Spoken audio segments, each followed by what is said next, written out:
चलो स्टार्ट करते हैं ना क्वांटम नंबर्स। कल क्लास में कुछ आइडिया मिला था आपको, कुछ क्या लगभग पूरा आइडिया मिल गया था। आज इसको हल्का सा रिपीट करेंगे और क्वांटम नंबर की थ्योरी लिखेंगे। ठीक है, इधर इधर इधर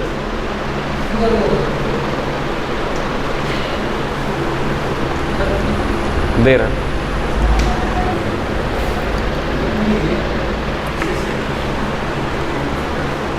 बट हमको 9 बजे तक अच्छे से रहना होता है रात को, समझ रहे हो? हाँ जी चलिए, देखो क्वांटम नंबर स्टार्ट करते हैं। कल जो किए थे उसको पहले 5 मिनट में वापस से रिकॉल करते हैं और उसके बाद आगे बढ़ेंगे। ठीक है, क्लास अगर छोटी सी हो भाई कोई दिक्कत नहीं है, कल का रिवीजन करना ज़्यादा ज़रूरी है। देखो अगर बात करोगे इलेक्ट्रॉन की ना, अगर बात करोगे इलेक्ट्रॉन की, तो बोहर बोले थे कि इलेक्ट्रॉन ऑर्बिट में रहता है। बोहर बोले थे इलेक्ट्रॉन ऑर्बिट में रहता है और ऑर्बिट की जो संख्या होती है वो n बराबर फर्स्ट ऑर्बिट के लिए 1 होती है, सेकंड के लिए 2 होती है, फिर थर्ड 3, ऐसे करते करते नेचुरल नंबर ऑर्बिट की संख्या। और जब बोहर के बाद मतलब बोहर सोमरफेल्ड मॉडल बीत गया, फिर उसके बाद डी ब्रोगली आया, डी ब्रोगली हाइपोथेसिस, फिर हाइजेनबर्ग का प्रिंसिपल आया, फिर उसके बाद श्रोडिंगर वेव इक्वेशन आया। तो श्रोडिंगर वेव इक्वेशन में आप क्या किए, आप साई स्क्वायर की वैल्यू निकाले। श्रोडिंगर वेव इक्वेशन याद है आपको? श्रोडिंगर वेव इक्वेशन क्या होता है? d2 psi by D x square. इसका फुल वाला वर्जन भी याद रखो, क्योंकि अभी तो बस यही पढ़ना है 11th में, तो इसलिए इसको ध्यान रखो। प्लस d2 साई अपॉन में dz square plus 8 pi square m upon में h स्क्वायर ब्रैकेट में e minus V into psi बराबर 0। ये इक्वेशन का फुल फॉर्म था, जिसको दोबारा से रिड्यूस किया गया। तो ये बेसिकली क्या हो जाता है, हैमिल्टोनियन ऑपरेटर का स्क्वायर इंटू साई। सही बात है ना, ये बन रहा था। और प्लस में 8 pi square into M upon में एच स्क्वायर, और ये total energy minus potential energy, ये बन जा रहा था काइनेटिक एनर्जी, और इंटू साई बराबर 0। साई को कॉमन लेके काट मत देना, सर कॉमन लेके 0 कर दीजिए, बात है कि आपको दिक्कत हो जाएगी ना, क्योंकि साई का यहाँ पे डिफरेंशियल हो रहा है ना, सेकंड ऑर्डर डेरिवेटिव बोलते हैं इसको। 12th में पढ़ोगे मैथ्स में सेकंड ऑर्डर डेरिवेटिव। खैर ये इक्वेशन था। इस इक्वेशन में आपको पता है कि साई जो होता है, साई का कोई फिजिकल सिग्निफिकेंस नहीं होता है, साई स्क्वायर का होता है। साई स्क्वायर क्या होता है? प्रोबेबिलिटी डेंसिटी, कुछ भी रिवाइज नहीं हुआ ना, probability density of finding electrons. इसको समझ के याद कर लो, नहीं आगे चल के पछताओगे मेरे को क्या। हाँ, साई स्क्वायर बोलता है probability density of finding electron. Sai square की वैल्यू जहां पर मैक्सिमम होती है, साई स्क्वायर क्या होता है? साई स्क्वायर असल में एक वैल्यू बताता है न्यूक्लियस के चारों तरफ जो एरिया है, जो क्षेत्र है, जो स्पेस है, न्यूक्लियस के चारों तरफ जो एरिया है, मतलब रेडियस के हिसाब से। तुमको हम बोलेंगे न्यूक्लियस से दूर जाओ, तो तुम पूछोगे ना कितना दूर जाएं, तो हम रेडियस बताएंगे कि देखो 5 मीटर जाओ, 6 मीटर जाओ, फॉर एग्जाम्पल 10 मीटर जाओ। तो रेडियस से ही आप अलग अलग दूरी पे जा पाएंगे, बात में आ रही है। तो साई स्क्वायर जो होता है, मतलब साई वो रेडियस का फंक्शन होता है। तो आप रेडियस का यूज करके साई स्क्वायर की वैल्यू निकालेंगे, और जितने रेडियस पे, जितने न्यूक्लियस से दूर जाने पे साई स्क्वायर के लिए मैक्सिमम मिलेगी आपको। जैसे होता क्या है कि पहले जाएंगे मिनिमम, फिर मैक्सिमम मिलेगी, फिर मिनिमम, फिर मैक्सिमम मिलेगी। तो रेडियस जितना रेडियस जाने पर साई स्क्वायर के लिए जहां मैक्सिमम मिलेगी, जहां साई स्क्वायर की मैक्सिमम मिलेगी, उस रीजन को क्या बोलेंगे? ऑर्बिटल। ठीक है, जिस रीजन में समझिए मैक्सिमम वैल्यू का जो रीजन होगा साई स्क्वायर के मैक्सिमम वैल्यू का एरिया, उसको बोलेंगे ऑर्बिटल। और वहां पे इलेक्ट्रॉन फाइंडिंग डेंसिटी मैक्सिमम होगी, फाइंडिंग प्रोबेबिलिटी मैक्सिमम होगी, मतलब वहां पे इलेक्ट्रॉन पाया जा सकता है, इसकी संभावना ज़्यादा होगी। ठीक है, तो वही चीज़ है। तो उसको एक तरीके से अगर कंपेयर किया जाए तो बोहर जिस चीज़ को ऑर्बिट बोले, वो ये श्रोडिंगर वेव इक्वेशन में उस चीज़ को शेल के नाम से जाना जाने लगा।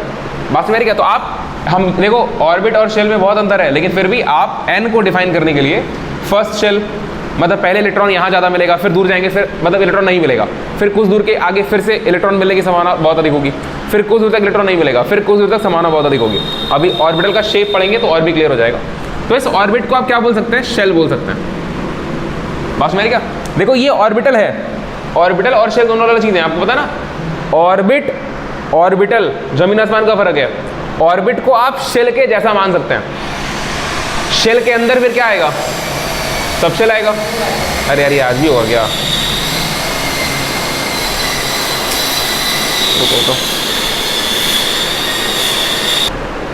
हाँ जी, तो जहाँ पे साई स्क्वायर की वैल्यू मैक्सिमम होगी उस रीजन को ऑर्बिटल कहा जाता है, शेल नहीं कहा जाता है। ऑर्बिटल और शेल में अंतर होता है। अब शेल के बाद डिफाइन किया गया था इलेक्ट्रॉन का एग्जैक्ट लोकेशन डिफाइन करने के लिए आपको 3 बातों का ज्ञान होना चाहिए। पहला ये कि इलेक्ट्रॉन किस शेल में है। शेल का मतलब बेसिकली वो एरिया जहाँ पे हर प्रकार मतलब इलेक्ट्रॉन्स पाए जाएंगे।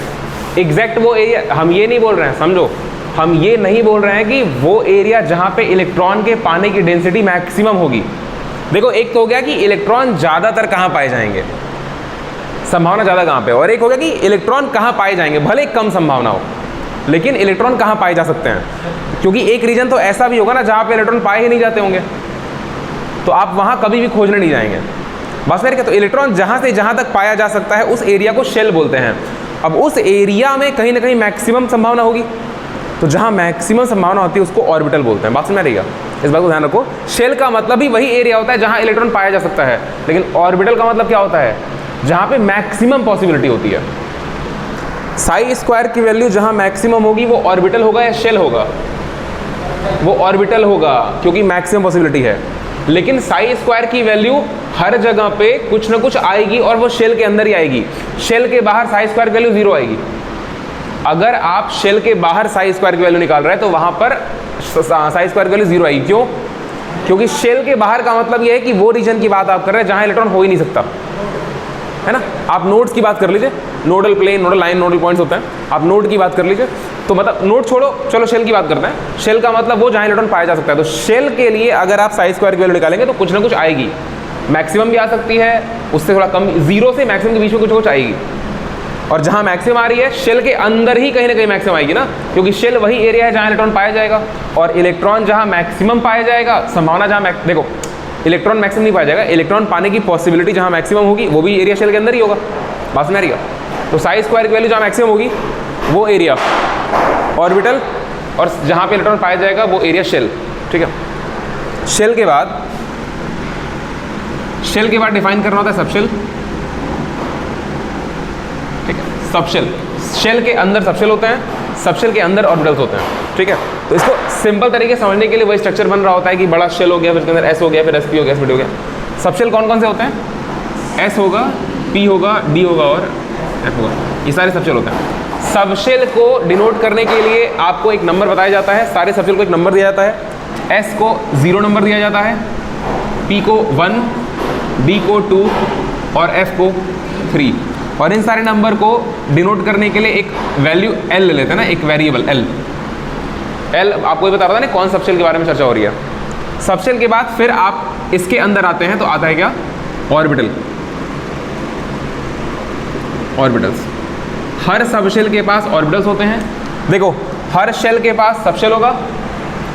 पहले शेल को क्या बोलते हैं? के शेल बोलते हैं, दूसरे को एल, तीसरे को और चौथे को एन। यहाँ 4 भी लिख दे रहा हूँ। ठीक है, के एलिमेंट ऐसे करके। तो के अंदर भी सबशेल होंगे, एल के अंदर भी, सारे शेल के अंदर अपने अपने सबशेल्स होंगे और हर सबशेल के अंदर उसके ऑर्बिटल्स होंगे। ऑर्बिटल डिफाइन करने के लिए आपको सबशेल के बारे में पता होना चाहिए। तो एस वाले सबशेल के पास सिर्फ एक ही ऑर्बिटल होता है, पी वाले सबशेल के पास 3 होते हैं, डी वाले के पास 5 होते हैं और एफ वाले के पास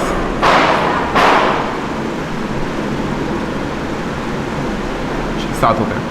ठीक है, अब ऑर्बिटल जब डिफाइन कर लेते हैं तो आपको ये बताना होता है, आपको ये नहीं बताना होगा कि किस सबशेल के ऑर्बिटल में गया है, किस सबशेल में गया है वो तो एल ही बता देगा आपको। सबशेल का अगर पता कर, देखो सबसे पहले तुम क्या बोलोगे? इलेक्ट्रॉन किस शेल में गया है?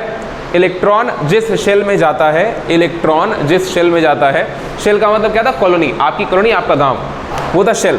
उसके बाद आपके कॉलोनी में आपका घर, आपका जो घर था वो था सबशेल। अब घर में एक कमरा, वो क्या था? ऑर्बिटल था। तो एस नाम के घर में 1 कमरा होता है, पी नाम के घर में 3 कमरे होते हैं और डी वाले में 5 कमरे होते हैं और एफ वाले में 7 कमरे होते हैं। हर कमरे में सिर्फ 2 लोग रह सकते हैं, बस मेरे क्या। और अगर एक आदमी सीधा लेटा है, दूसरा उल्टा लेटेगा।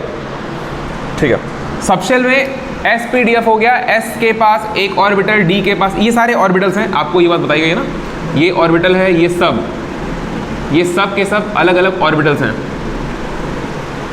ये। और एफ के पास 7 ऑर्बिटल, ये सातों हैं, ये ऑर्बिटल्स हैं।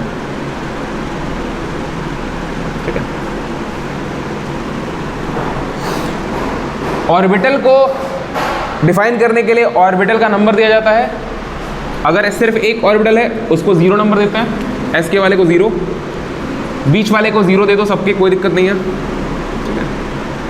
और अगर बीच के राइट में जो है वो प्लस में बढ़ते चला जाएगा और लेफ्ट वाला माइनस में बढ़ते चला जाएगा, तो ये +1 +2 और -1 -2, फिर ये +1 +2 और +3, -1 -2 और -3, ये सारे ऑर्बिटल के नंबर होते हैं। अब जो ऑर्बिटल्स के नंबर होते हैं उसको बताने के लिए एक अलग से वेरिएबल चाहिए होता है। जैसे शेल्स के नंबर को बताने के लिए वेरिएबल n था और सबशेल के नंबर को बताने के लिए वेरिएबल l था, उसी प्रकार से ऑर्बिटल के नंबर को बताने के लिए वेरिएबल m होता है। m ये होता है, ये बताता है ऑर्बिटल का नंबर। ऑर्बिटल का नंबर सिर्फ एक डेजिग्नेशन है, सिर्फ एक नाम, उसके नेम प्लेट लिखा हुआ है और कुछ नहीं है। वो कल बात करते हैं लोग, जेल वाली बात कर रहे थे, कैदी नंबर, बस में का किस वाले कंपार्टमेंट का कैदी है, किस कमरे का कैदी है ये, तो ये बस उसका नंबर हो गया ना, इसको नीचे लिख देते हैं भाई, ठीक है। तो m की वैल्यू अगर तुमसे पूछे हम m की वैल्यू, तो देखना मैग्नेटिक क्वांटम नंबर, m की वैल्यू अगर तुमसे पूछी जाए अलग अलग ऑर्बिटल के लिए, तो देखो यहाँ पर हम लिख रहे हैं s, यहाँ पर p, यहाँ पर d और यहाँ पर f। m की वैल्यू अलग अलग ऑर्बिटल के लिए क्या क्या हो सकती है ना, तो s के लिए क्या हो सकती है, सिर्फ 0 हो सकती है। m का मतलब कि s में m क्या बताएगा कि किस वाले ऑर्बिटल में इलेक्ट्रॉन गया है, तो जितने ऑर्बिटल होंगे उन्हीं में से किसी एक में इलेक्ट्रॉन जाएगा। किसी भी सबशेल के पास जितने ऑर्बिटल होंगे उन्हीं में से किसी एक में इलेक्ट्रॉन जाएगा। s के पास एक ही है तो इलेक्ट्रॉन जब भी जाएगा 0 वाले में ही जाएगा। p के पास 3 है तो m की वैल्यू -1 भी हो सकती है अगर इलेक्ट्रॉन इस पहले वाले में गया तो, अगर इलेक्ट्रॉन दूसरे में गया तो 0, तीसरे में गया तो 1। d के लिए -2 -1 0 1 और 2, उसी तरीके से f के लिए -3 -2 -1 0 1 और 2 और 3, ठीक है। ये m की वैल्यू हो सकती है अलग अलग सबशेल के लिए। सबशेल के लिए है ऑर्बिटल की वैल्यू, ठीक है। अब उसके बाद जब इलेक्ट्रॉन ऑर्बिटल में चला जाता है तो फिर तीसरा क्वांटम नंबर आता है जिसको बोलते हैं स्पिन क्वांटम नंबर, ठीक है। एक ऑर्बिटल में कितने इलेक्ट्रॉन जा सकते हैं, 2 जा सकते हैं। ये इस ध्यान रखना, अगर कोई तुमसे पूछे कि एक ऑर्बिटल में कितने इलेक्ट्रॉन जा सकते हैं तो ये बोलने की जरूरत नहीं सर किसका ऑर्बिटल, क्योंकि वो एक ऑर्बिटल बोल रहा है ना। एक ऑर्बिटल का मतलब एक कमरा, एक रूम में 2 लोग रह सकते हैं। तो ये तो यूनिवर्सल ट्रुथ है कि एक ऑर्बिटल में सिर्फ और सिर्फ 2 इलेक्ट्रॉन्स ही रह सकते हैं, ठीक है। मैक्सिमम 2 हो सकता है, एक भी ना हो, बात मेरी क्या। एक ऑर्बिटल में मैक्सिमम इलेक्ट्रॉन कितने हो सकते हैं, 2 हो सकते हैं। हो सकता है एक भी ना हो सकता है 1 हो सकता है 2 हो। 2 है तो पूरा भरा हुआ है, ठीक है। 1 है तो आधा भरा हुआ है और 0 है तो भरा ही नहीं है, बस मेरी क्या। तो ऑर्बिटल में इलेक्ट्रॉन अगर जाएगा 2, ये हो गया आपका ऑर्बिटल। एक ऑर्बिटल में 2 इलेक्ट्रॉन ऐसे रिप्रेजेंट कर सकते हैं आप, या फिर अगर आप इसी को चाहें तो ऐसे भी रिप्रेजेंट कर सकते हैं, पूरा तीर बना दें और पूरा ऐसे बना दें, ठीक है। इस प्रकार से आप रिप्रेजेंट कर सकते हैं। तो एक ऑर्बिटल में इलेक्ट्रॉन अगर 2 गया है तो एक इलेक्ट्रॉन सीधा जाएगा और एक उल्टा। इस सीधा उल्टे का मतलब क्या होता है, स्पिन, है ना। एक ऑर्बिटल में अगर 2 इलेक्ट्रॉन है तो ये दोनों के दोनों जो इलेक्ट्रॉन हैं इन दोनों की स्पिन अलग अलग होगी। स्पिन के बारे में आपको बताया गया है, एक की स्पिन क्लॉकवाइज है तो दूसरे की एंटी क्लॉकवाइज होगी, ठीक है। तो क्लॉकवाइज, अब क्योंकि दोनों के स्पिन में फर्क है इसलिए दोनों इलेक्ट्रॉन भी अलग अलग टाइप के हो गए। बस मेरी क्या, दोनों के स्पिन में फर्क है इसलिए दोनों इलेक्ट्रॉन भी अलग अलग टाइप के हो गए। तो अगर स्पिन मान लीजिए इलेक्ट्रॉन सीधा गया है, अगर इलेक्ट्रॉन सीधा गया है क्लॉकवाइज स्पिन मान रहे हैं अगर उसको आप, तो उसके लिए स्पिन क्वांटम नंबर s + 1/2 हो जाता है। और अगर इलेक्ट्रॉन उल्टा गया है तो उसके लिए एक नया नंबर -1/2। ये s की वैल्यू 1/2 और -1/2 सिर्फ और सिर्फ अभी आपको इतना ही बताएगी कि इलेक्ट्रॉन 2 चले गए तो अब दोनों इलेक्ट्रॉन में फ़र्क करना है, दोनों इलेक्ट्रॉन अलग अलग बिहेव कर रहे हैं ना। तो वो बिहेवियर आपको लास्ट में स्पिन क्वांटम नंबर बताता है कि इलेक्ट्रॉन जो है वो +1/2 है तो क्लॉकवाइज घूम रहा होगा, स्पिन कर रहा होगा, और -1/2 तो एंटी क्लॉकवाइज स्पिन कर रहा होगा। पास में आ गया। तो अब यहाँ से आपको समझना है कि जो पहली बात, जो शेल है वो n बताता है और n को आप क्या बोलते हैं, principal quantum number, principal quantum number. उसके बाद l आया था, इसको आप क्या बोलते हैं, एजीमूथल क्वांटम नंबर, ठीक है। उसके बाद क्या आया था, कहाँ है, ये रहा m, ये है मैग्नेटिक क्वांटम नंबर। अब इसको पूरा लिखेंगे और ये वाला है s आपका स्पिन क्वांटम नंबर, ठीक है, स्पिन क्वांटम नंबर। अब थोड़ा एक बात को समझो, अगर मान लो तुमको कोई इलेक्ट्रॉन दिया हुआ है, जैसे मेरी बात समझो कि सारे कहाँ काम आते हैं। अगर मान लो हम तुमसे बोल रहे हैं सोडियम एटम की बात कर रहे हैं, ये चारों क्वांटम नंबर किसके लिए बनाए गए हैं, इलेक्ट्रॉन का एग्जैक्ट पोजीशन बताने के लिए बताए गए हैं। क्योंकि ये n है, ये क्या बताता है, शेल, किसका शेल, इलेक्ट्रॉन का है ना। आप जिस इलेक्ट्रॉन की बात करें उसका शेल बताएगा। l जो है वो सबशेल बताता है, किसका सबशेल, इलेक्ट्रॉन का ही बताएगा। m जो है वो बताता है किस ऑर्बिटल में गया है, कौन, इलेक्ट्रॉन। और s जो है वो स्पिन बताता है, किसका, इलेक्ट्रॉन का। तो ये क्वांटम नंबर जो है ना, ये इलेक्ट्रॉन के बारे में पूरी जानकारी आपको दे देंगे कि किसी भी एटम का जो भी इलेक्ट्रॉन आप बात कर रहे हैं, वो इलेक्ट्रॉन किस शेल में है, शेल के अंदर किस सबशेल में है, उसके अंदर किस ऑर्बिटल में है, और ऑर्बिटल में सीधा है या उल्टा है। बात में आ रही है, सारे क्वांटम नंबर बता रहे हैं भाई हम, ग्रुप ऑफ साइंटिस्ट, कल भी ये बात हम लोगों को बताया था। सुनो, तुम्हारे पास सोडियम एटम है, सोडियम एटम के पास कितने इलेक्ट्रॉन होते हैं, 11, ठीक है। हम तुमसे बोल रहे हैं कि सोडियम एटम के पास 11 इलेक्ट्रॉन है, ठीक है। सोडियम एटम का जो 11वां इलेक्ट्रॉन है, लास्ट वाला इलेक्ट्रॉन, वैलेंस इलेक्ट्रॉन, हम तुमसे बोले सोडियम एटम का जो वैलेंस इलेक्ट्रॉन है, वैलेंस इलेक्ट्रॉन, उसके लिए चारों क्वांटम नंबर की वैल्यू बताओ। चारों क्वांटम नंबर की वैल्यू बताने का मतलब है, किसी भी इलेक्ट्रॉन के लिए चारों क्वांटम नंबर निकालने का मतलब होता है कि आपको बताना है कि वो इलेक्ट्रॉन किस शेल में है, किस सबशेल में है। देखो, हम लास्ट वाले इलेक्ट्रॉन का पूछ रहे हैं, आपसे किसी भी इलेक्ट्रॉन का पूछ सकता है। तुम वो बोल दिया कि सोडियम एटम के में जो तीसरा इलेक्ट्रॉन है, सोडियम एटम का तीसरा इलेक्ट्रॉन, उसके लिए क्वांटम नंबर की वैल्यू बताइए आप। बस मेरी का किसी भी इलेक्ट्रॉन के लिए पूछ सकता है, तो किसी भी इलेक्ट्रॉन के लिए आपको इलेक्ट्रॉनिक कॉन्फ़िगरेशन बनाना आना चाहिए, उसके बाद आप निकाल पाएंगे। बात समझ आ रही क्या, ठीक है। तो अगर आपको इलेक्ट्रॉनिक कॉन्फ़िगरेशन बनाने आता है तो फिर आप चारों क्वांटम नंबर की वैल्यू इलेक्ट्रॉनिक कॉन्फ़िगरेशन ड्रॉ करके आराम से निकाल सकते हैं। अगर आपको इलेक्ट्रॉनिक कॉन्फ़िगरेशन लिखने आता है तो आप आराम से इलेक्ट्रॉनिक कॉन्फ़िगरेशन ड्रॉ करके वैल्यू बता सकते हैं चारों क्वांटम नंबर की। उसके पहले समझो, अगर सोडियम एटम का लास्ट इलेक्ट्रॉन का क्वांटम नंबर निकालना है तो सबसे पहले तुम क्या करो, उसका इलेक्ट्रॉनिक कॉन्फ़िगरेशन ड्रॉ करो। इलेक्ट्रॉनिक कॉन्फ़िगरेशन कैसे ड्रॉ करना है हम लोग उसको देख लेंगे, ठीक है। लेकिन आपको पता है ऐसा होता है ना, 1s2 2s2 2p6 3s1, क्योंकि 11 है, इस तरीके से ड्रॉ होता है। तो आपको कौन से वाले का बताना है, आपको लास्ट वाले का बताना है, ठीक है। हाँ, तो लास्ट वाले इलेक्ट्रॉन के लिए n की वैल्यू देखिए, n बताता है किस शेल में है ना। ये जो होता है ना, ये जो नंबर होता है ना, ये बताता है कि वो इलेक्ट्रॉन थर्ड शेल में गया है।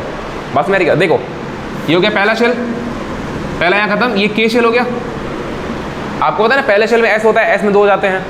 दूसरे शेल में s और p होता है, तो देखो यहाँ 2 लिखा हुआ है, s और p, ये हो गया l शेल। l शेल में दोनों, l शेल में 2 सब शेल। और फिर यहाँ से कौन सा स्टार्ट होगा, m, m मतलब 3, तो n बराबर 3 हो गया।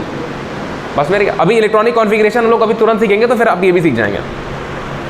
उसके बाद l क्या बताता है, कौन सा सबशेल है, सबशेल कौन सा, sp-df में कौन सा है, s है। तो l की वैल्यू s के लिए कितनी होती है, 0 होती है। फिर गलती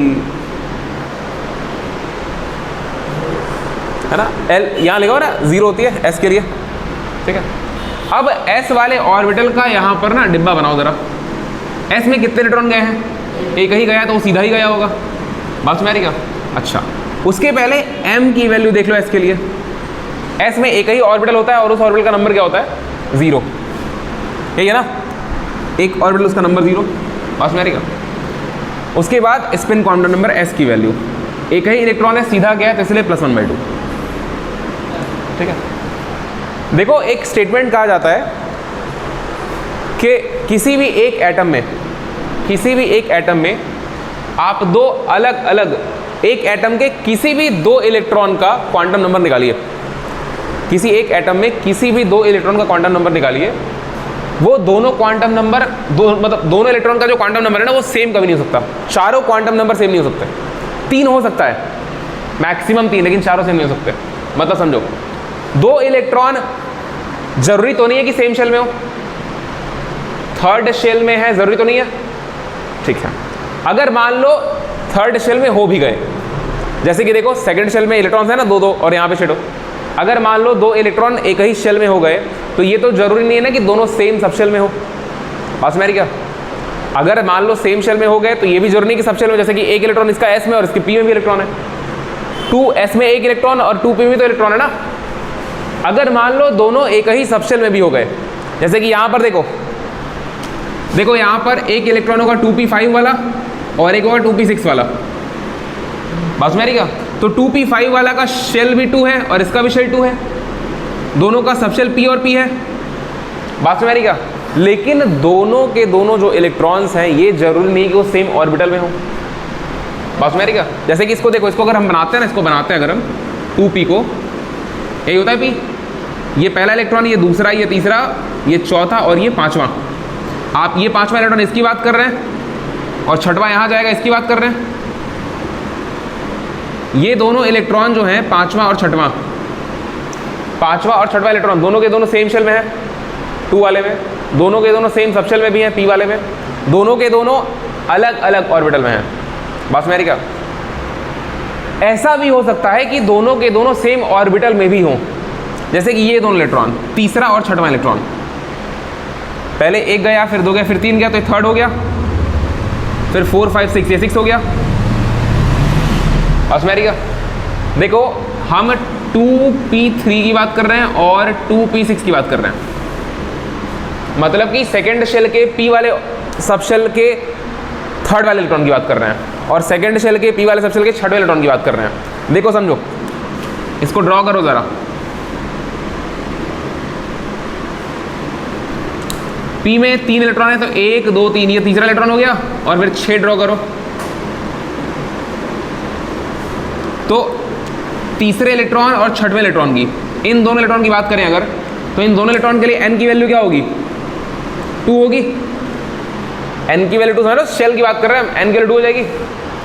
l क्या बोलता है, कौन सा सब शेल, मतलब p, दोनों के दोनों p में है, वैल्यू कितनी हो जाएगी, 1 हो जाएगी।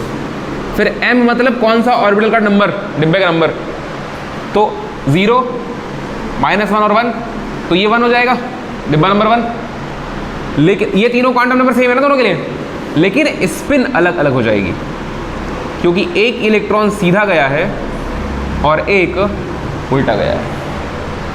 तो किसी भी एक एटम की, सिर्फ एक ही एटम है, ऐसा नहीं कि दो अलग अलग एलिमेंट का एटम उठा लो उसके लिए सेम हो जाएगी, दो अलग अलग एलिमेंट के लिए आप सेम इलेक्ट्रॉन पकड़ लीजिए, 2p3 दोनों का पकड़ लो अलग अलग। बस मेरी क्या, हम ये कह रहे हैं कि एक ही एटम में दो इलेक्ट्रॉन्स के चारों क्वांटम नंबर सेम नहीं हो सकते। मैक्सिमम कितना सेम हो सकता है, 3। मतलब दो इलेक्ट्रॉन एक ही शेल में हो सकते हैं, एक ही सबशेल में हो सकते हैं, एक ही ऑर्बिटल में भी हो सकते हैं, लेकिन उनका क्या बदल जाएगा, स्पिन बदल जाएगा। इस बात को समझो, 3 क्वांटम नंबर की वैल्यू सेम हो जाएगी, सेम शेल में हो सकते हैं दो इलेक्ट्रॉन, अरे हो सकते हैं ना। k के अंदर कितने इलेक्ट्रॉन हो सकते हैं मैक्सिमम, k के अंदर 2, l के अंदर 8, तो मान लो l शेल की बात कर रहे हैं, अरे 8 ही होंगे ना, तो l शेल में तो 8 इलेक्ट्रॉन हो सकते हैं, तो उनमें से कोई 2 पकड़ लो, ठीक है। अब k l, l के अंदर कितने सबशेल होते हैं, अरे सबशेल 2 ही होता है ना, s और p, तो उन दोनों सबशेल से p वाली बात, p वाले को पकड़ लो। p के अंदर कितने इलेक्ट्रॉन होते हैं, 6, तो k के अंदर जो 8 थे उनमें से आप उन 2 इलेक्ट्रॉन को पकड़िए जो p के अंदर है। l के अंदर 8 इलेक्ट्रॉन थे, तो आप उनमें से उन 2 इलेक्ट्रॉन की बात करिए जो p के अंदर गए हैं। बात में आ रही क्या, देखो हम लिख के समझा देते हैं ना, k सबशेल हो गया और l हो गया, k के अंदर 2 गए, k के अंदर s होता है और s में 2 चले गए, सीधा उल्टा। l के अंदर s होता है और p होता है, s के अंदर 2 चले गए, इसको छोड़ो, इसकी बात नहीं करना चाहते हैं हम, p वाले की बात करना चाहते हैं। p के अंदर 3 होता है ना ऑर्बिटल, तो इसके अंदर कितने इलेक्ट्रॉन हो जाएंगे, 6 जाएंगे। तो हम कह रहे हैं कि 6 जा रहे हैं ना, ठीक है, तो इसकी बात करो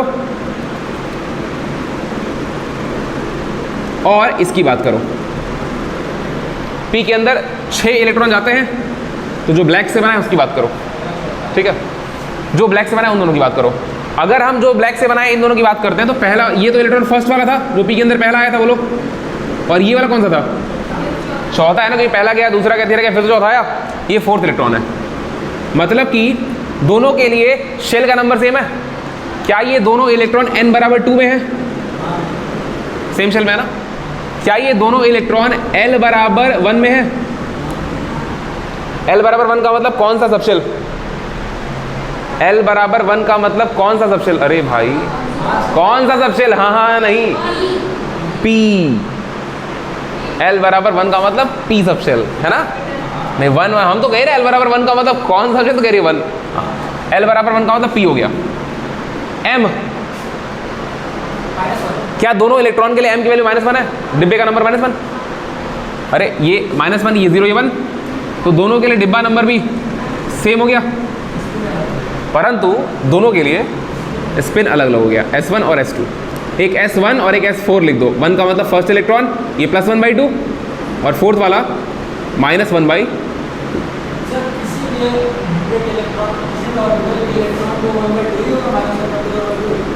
हाँ, या तो 1/2 तो -1/2 बस।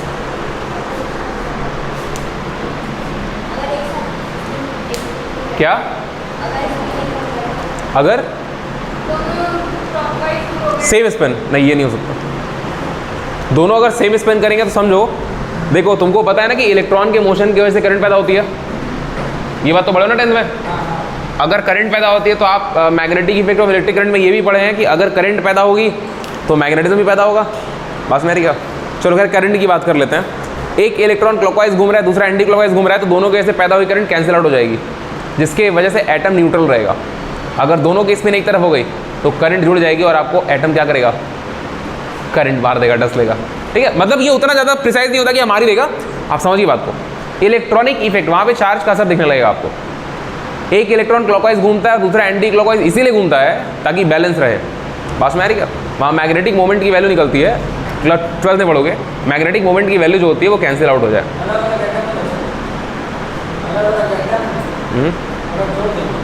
एटम जोड़ने का मतलब, एटम ऐसे थोड़ी जुड़ जाता है। एटम कैसे जुड़ता है ये तो पढ़ना है चैप्टर नंबर 4 में।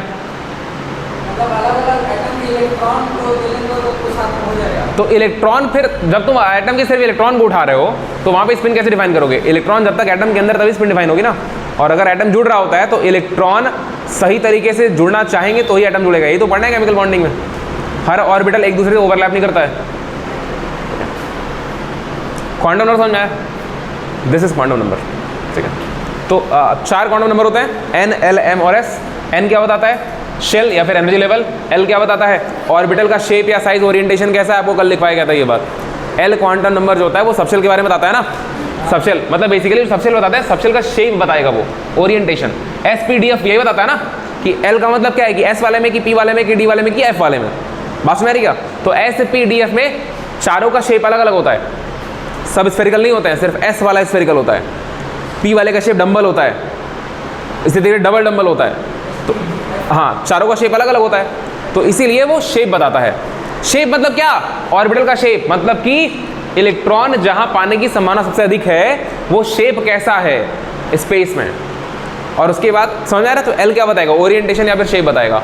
M क्या बताता है? कौन सा ऑर्बिटल, बात में आ रही क्या? Magnetic moment. खैर, उसके बाद S क्या बताएगा? स्पिन बताएगा। ये चारों बातें आपको ध्यान रखनी है। अरे बात में आ रही क्या? ये चारों बातें ध्यान रखेंगे। लगाइए हेडिंग क्वांटम नंबर्स। क्या? जोर से बोलो। एक ऑर्बिटल में 3 इलेक्ट्रॉन क्यों नहीं हो सकता? ये ऑर्बिटल की साइज ही ऐसी होती है कि उसमें 2 इलेक्ट्रॉन हो सकते हैं।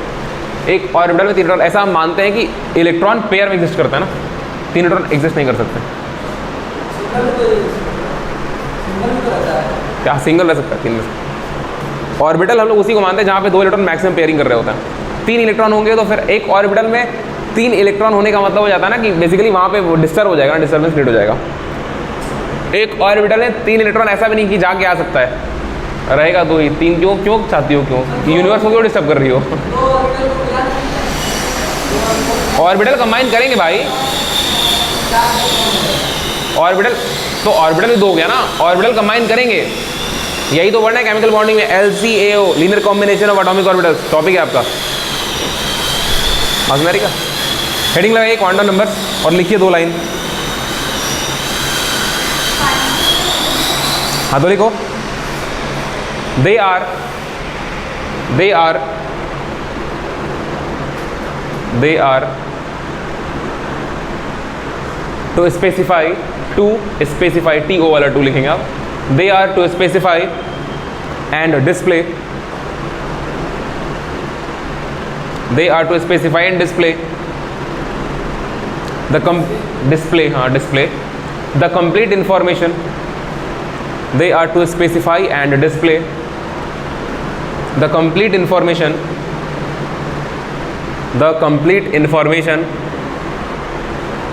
about size, shape, about size, shape and orientation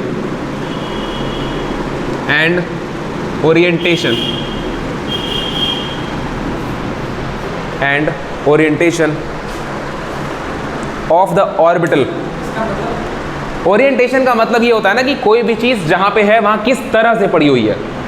जैसे वो बॉटल सीधे है उस बॉटल को झुका दो तो तुम उसका क्या चेंज कर दिए, ओरिएंटेशन चेंज कर दिए। बात मेरी क्या, जैसे तुम बैठे हो, अगर वहाँ तुम लटक के बैठ जाओ तो तुम क्या चेंज किया, अपना शेप चेंज किया, क्या ओरिएंटेशन चेंज किया ना। बात मेरी क्या, तो ओरिएंटेशन का मतलब आप जहाँ पे हैं वहाँ पे आप किस तरीके से प्रेजेंट हैं। बात मेरी स्पेस के हिसाब से आप स्पेस के रिस्पेक्ट में किस तरीके से पड़े हुए हैं वहाँ पे। बहुत हल्ला हो रहा है भाई, बहुत हल्ला हो रहा है, लिख लो। अरे 5 मिनट बंद हो जाएगा, देखते हैं। यही वो बोल रहा था 15 मिनट बाद दोबारा से करेंगे फिर बंद कर देंगे। और ठीक है, देख लेते हैं।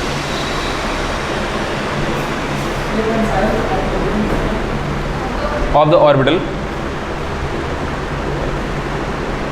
क्या ये सारे के सारे इलेक्ट्रॉन के बारे में बताते हैं? नहीं, ये इलेक्ट्रॉन के लोकेशन पोजीशन के बारे में बताते हैं, वो इलेक्ट्रॉन के बारे में नहीं बताते हैं। इलेक्ट्रॉन के बारे में तो आप जानते हैं क्लास 10 से। इलेक्ट्रॉन एक चार्ज होता है, उसका मास इतना होता है, उसका चार्ज इतना होता है, वो प्रोटॉन का अपोजिट चार्ज लेके चलता है, सबसे हल्का पार्टिकल होता है, न्यूक्लियस के बाहर रहता है। बस ये इलेक्ट्रॉन के बारे में नहीं, ये इलेक्ट्रॉन के पोजीशन के बारे में बताते हैं। जया, अपने बारे में एक बात बताओ, कुछ बताओ मेरे को। नहीं यार, ये तुम्हारे बारे में नहीं है, ये आपके आवास निवास के बारे में है। अपने बारे में का मतलब होता है पर्टिकुलर। बात मेरे क्या, जैसे कि मान लो कोई बच्चा यहाँ खड़ा है, हमसे बोले कि बेटा अपने बारे में बताओ, तो बोले सर मैं मोटा हूँ, फॉर एग्जाम्पल। बोले सर मैं बहुत गोरा हूँ, सर मैं बहुत मोटा हूँ। बस हाँ बेटा अपने बारे में बता। सर पापा का नाम ही है, बाबा का नाम ही है, दादी का नाम ही है, दादा का नाम ही है। मेरे दादा लोग 4 भाई थे, 4 भाई की संजोग सर चारों दादाओं की शादी हो गई थी, है ना। मेरे इतने सारे चाचा लोग हैं, सारे पापा लोग हैं, सारे बुआ लोग हैं, और सर मेरा घर बहुत बड़ा है। बेटा अपने बारे में बताओ। सर बता तो दिए, बात में आ रही क्या, है ना। बेटा अपने पापा के बारे में बताओ। सर मैं बहुत गोरा हूँ और बहुत मोटा हूँ। मतलब ठीक है, कोई दिक्कत नहीं है, आप समझ रहे बात को, मेरे लिए उतना काफ़ी है, ठीक है। ये हम बस इसलिए बोल दिए ना कि थोड़ा सा ध्यान रखना, ये इलेक्ट्रॉन के बारे में नहीं, ये इलेक्ट्रॉन के पोजीशन, इलेक्ट्रॉन कहाँ रह रहा है, इसके बारे में स्पेसिफाई करने के लिए बनाए गए। इसीलिए वहाँ पर लास्ट में ऑर्बिटल लिखवाए हैं, वहाँ इलेक्ट्रॉन नहीं लिखा हुआ है। बस में आ रही है। टाइप्स ऑफ देयर आर, लिख लो, there are 4 types of quantum numbers. हम फिर से बोल रहे हैं क्वांटम नंबर 4 से ज़्यादा होते हैं, आपको सिर्फ 4 पढ़ने हैं। ग्रेजुएशन में पढ़ना है क्या बेटा? नहीं रहने दो ना, रहने दो। एक क्वांटम नंबर जिसको जे से रिप्रेजेंट किया जाता है ना, रहने दीजिए आप उसमें ना जाएं डीप, आप डीप में जाए, आप ग्रेजुएशन में जाने का वेट करें। 4 टाइप्स ऑफ क्वांटम नंबर है ना, चारों लिख लो लाइन से, चारों लिख लो लाइन से। Principal, azimuthal, magnetic, spin, symbol भी लिख लेना NLMS। प्रिंसिपल में PAL रहेगा, PLE मत लिख लेना। PLE वाला जो होता है वो सिद्धांत होता है, और PAL आपके स्कूल वाले होते हैं।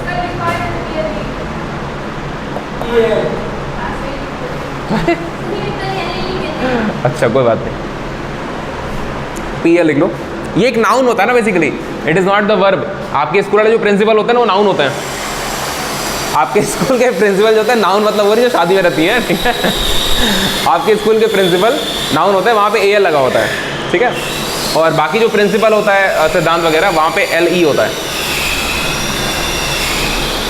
ये आज पूरी धरती काट देंगे, धरती का रेडियस नाप लेंगे यार स्टार्ट करके।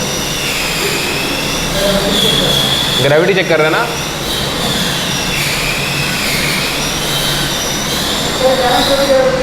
उसकी फ्रीक्वेंसी बहुत ज़्यादा है, आवाज़ बहुत तगड़े में जाएगी वीडियो में। क्या कह रहे हो? हाँ जी, 11 में सारा मोशन तो पढ़ना है, ग्रेविटेशन नहीं पढ़ोगे? अरे जल्दी हो गया, खत्म करें? 4 टाइप के होते हैं, चारों का वो सिंबल लिख लिए, प्रिंसिपल, एजीमुथल, मैग्नेटिक और स्पिन, NLMS। और बड़ा N हीरो बन के मत लिख देना कि सर मेरे पास तो पेन ज़्यादा है, मैं बड़े बड़ी चीज़ों को मैं बहुत बड़ा आदमी हूँ। NLMS हेडिंग लगा लो, प्रिंसिपल क्वांटम नंबर, कल करेंगे इसको। चलो हेडिंग लगा लो, प्रिंसिपल क्वांटम नंबर हेडिंग नहीं है, प्रिंसिपल क्वांटम नंबर हेडिंग है, इसको कल करेंगे, ठीक है।